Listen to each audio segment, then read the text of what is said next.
You're tuned in to Hangout Radio, powered by the Sound of Mobile 92 Zoo. I'm Tony, filling in for a second here for Gene, and we've actually got on the bus with us right now, Alan Stone. How you doing, man? Good. How are you, brother? Man, I am doing great. I couldn't really actually call this work, I don't think. No, it's quite far from work, I think. Yeah, you see the difference between what you do for a living and it actually being called a job sometimes when you're out. Now, this is, what, your second time at Hangout? This is, we didn't play last year. No, we played the year before last. Right on. Now, you're from, say the name again, Chewelah, Washington? Chewelah, Washington, yeah. You can just say Seattle. Right, right. Oh, so it's right around that area, huh? It's not. It's a ways away, but it's a speck of dust. Right on. And I live in Seattle. I've been in Seattle for a while now, so. And we were talking a little bit right before we went on the air, and you said that most of the names around there are mostly Indian names. Yeah, a good amount of them. Chewelah definitely is for sure. Right on. Well, you have already done your set, man. So are you going to have to bust out of here right away? Pretty soon, because lunch I think is over in like 20 minutes, and I'm starving. Oh, right. Right on. Well, we will get you over there where you can get something to eat. I was just saying, are you going to be able to stay and enjoy some of the festival? Oh, that's what you meant. Yeah. Yeah, well, we fly out tomorrow, so we're gonna hang tonight and kick it, watch some good music, have some brews, and we're on the beach, so you don't want to leave at all. No, definitely. I know that had a couple of bands on, and they said, "Oh, we got to fly right out," but we're definitely going to be back. So that's good. You at least get to hang out. Somebody you're looking forward to seeing? I haven't even had a chance to look at the schedule, man. These festivals are crazy because it's just like it's like the NBA draft, like everybody's good. Yeah, you almost don't know which way to turn. I kind of prefer to just not look at the schedule and just be surprised and end up where I end up. Man, that's actually kind of a good rule for life, period, you know? Yeah, no planning. I guess every once in a while you do have to bust down a little bit. Well, now you do have a new album on the way soon, right? Is that what I heard? Yeah, I'm putting the finishing touches on it, and it should be out hopefully this year, but you know how it is with those things and us artists. Yeah, like you said, just see what happens. Yeah, you got to make them perfect. So, but it's about 99% done at this point. I think we got a couple more songs to write, but other than that, I'm really pumped about it. I did a good amount of it in Sweden with this producer named Tingsek, and then also a good amount of it in Chewelah, this little cabin that I have. I built a studio in there, and so I've been doing that.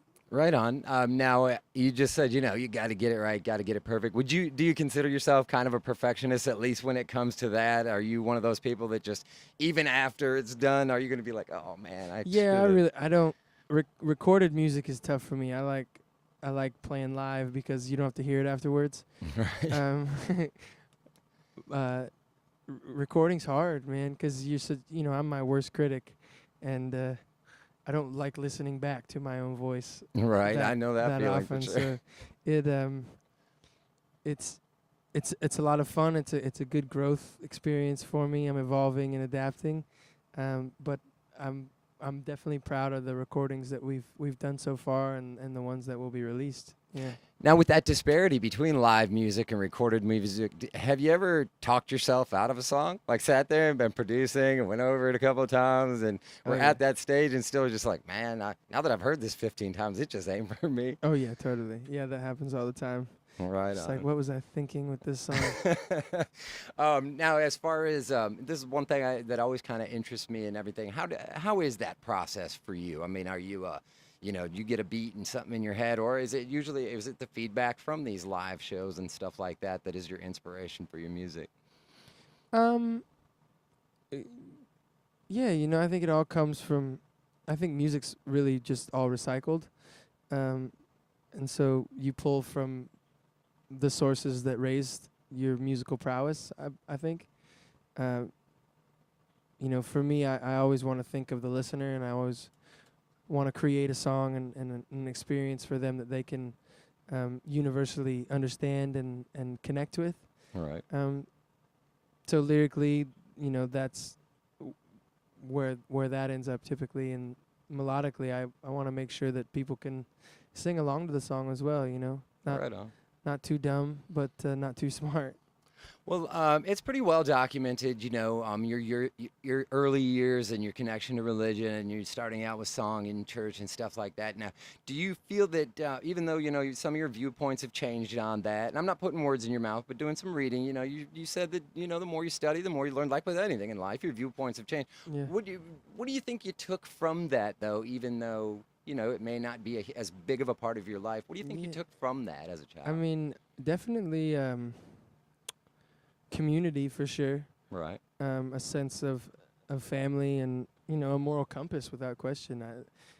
I've held on to a good amount of everything that I was raised with. Heck yeah. There's a little bit of stipulation in specific aspects, but the majority of what I was raised with is still definitely ingrained in my brain and my heart. For sure. Yeah. I felt a connection there just because of how strongly into that I was as a child and then moving away from it. But I just feel like you can call an ethical basis for yourself or a moral basis for yourself, even if the dogma doesn't follow you for the rest of your life. Oh, yeah, without question. I think that those truths exist all over the place. It's not just a truth that was traditionally ordained from some higher source. I think it's a learned scenario. Unfortunately, not everybody's taught those ethics and those moral guidelines. But I think if you're smart, you understand that those guidelines and those ethics typically lead to a happy, prosperous life. Heck yeah, I'm right on, man. Yeah. We're talking here with Alan Stone, live from the Zoo Lounge down here at Hangout Radio. Hangout Radio, powered by the Sound of Mobile 92 Zoo. Man, I so appreciate you swinging by today. I know I'm just going to say this out in the air because Pablo is listening and he really wanted to say hi to you. So if you guys don't cross paths, he said you're one of his favorite musicians and he had a lot of fun meeting you at the last one. And so we'll throw that in there. And thanks again for swinging by the Zoo Lounge, man. Yeah, man, no problem. Thanks for having me. It's All always right, a pleasure. cool. Well, maybe we'll go crack open one of those beverages here in a I minute. like that idea. Sweet. Stay tuned for more cool stuff from Hangout Music Fest 2014 right here on Hangout Radio, powered by the Sound of Mobile 92 Zoo.